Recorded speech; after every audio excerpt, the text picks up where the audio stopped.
Fullscript makes it simple to track, review, and manage all your lab orders across your entire team. Upgrade how your practice manages lab testing with Fullscript's Lab Orders Dashboard, your centralized hub for tracking test status and results in one convenient place. To get started, head to Patients in the left-hand menu, and then select Lab Orders. From here, you can oversee every test in progress across your team, no additional portals needed.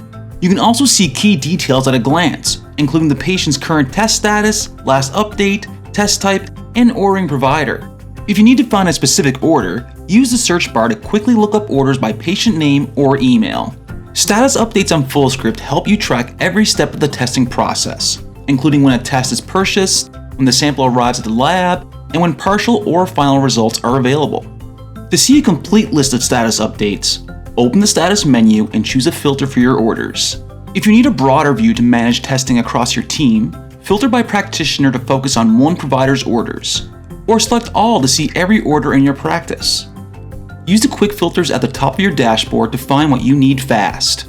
All orders to view every lab test on your account, not purchased to see tests waiting for patient payment, and results available to find tests with partial or full results. When a patient's final results are ready, the ordering provider will receive an email notifying them that results are available. Click View Results in the email to view the results in your Fullscript account. For specialty labs, you'll see the results PDF available to download, just like you're used to when ordering directly from the lab. And click Share Results with Patient to notify your patient via email that the results are available. For Quest tests, you can download the lab report PDF and view Fullscript's enhanced interpretations showing trends and insights over time. Here you can interpret the results and write a message for your patient, and when you're ready to share it, click Send to Patient.